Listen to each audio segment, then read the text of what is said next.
Have you ever walked through a forest and felt like you were being watched, or caught a flash of light out of the corner of your eye, only for it to disappear when you turned to look? For centuries, people all over the world have shared stories of these mysterious encounters, attributing them to a hidden realm of magical beings we call fairies. But are these just fairy tales, or could there be some truth to these legends? Today, we're diving deep into the enchanting world of fairies. We'll explore historical accounts, modern-day sightings, and some of the most compelling evidence that suggests these mystical creatures might just be real.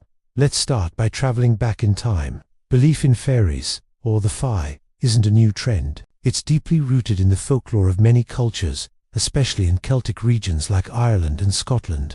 People didn't just tell stories about them, they truly believed in their existence. They were seen as powerful, supernatural beings who could be either helpful or mischievous, and sometimes even dangerous. Farmers would leave out offerings of milk and bread to keep the fairies happy and ensure a good harvest. These traditions weren't just superstitions, they were a way of life, a way of coexisting with a world they believed was just beyond our own.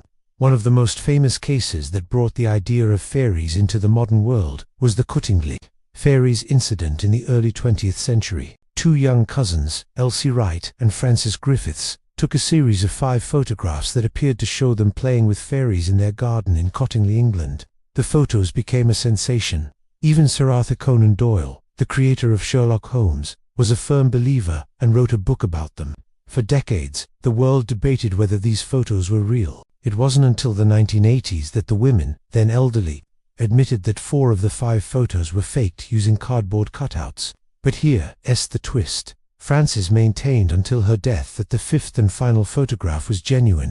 She claimed they had actually seen fairies that day, and the photo captured a real moment. What do you think? Was she telling the truth? Moving into the present day, stories of fairy encounters haven't stopped. In fact, with the internet, people are sharing their experiences more than ever.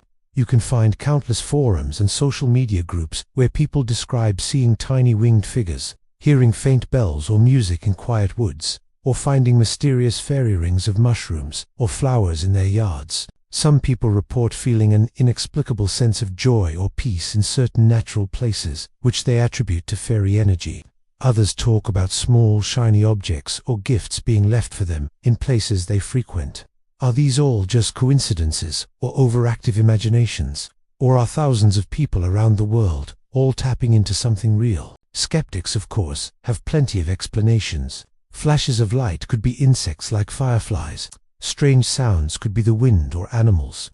The feeling of being watched is a common psychological phenomenon, and many fairy photos today can be easily explained by lens flare, dust orbs, or digital manipulation. But what about the experiences that defy easy explanation? The ones where multiple people witness the same thing, or when physical evidence, like strangely woven patterns in grass, is left behind. Ultimately, whether you believe in fairies comes down to a personal choice. Science hasn't proven their existence, but it hasn't disproven it either.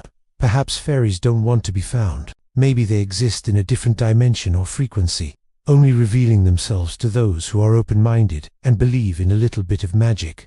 Maybe the real magic isn't about finding concrete proof, but about keeping a sense of wonder and looking at the world with a bit more imagination. The next time you're out in nature, take a moment to be quiet and just observe. You never know what you might see, or what might see you. What are your thoughts? Have you ever had an experience you think could have been a fairy encounter? Let me know in the comments below. I'd love to hear your stories. Thanks for watching, and don't forget to like and subscribe for more journeys into the unknown. See you next time.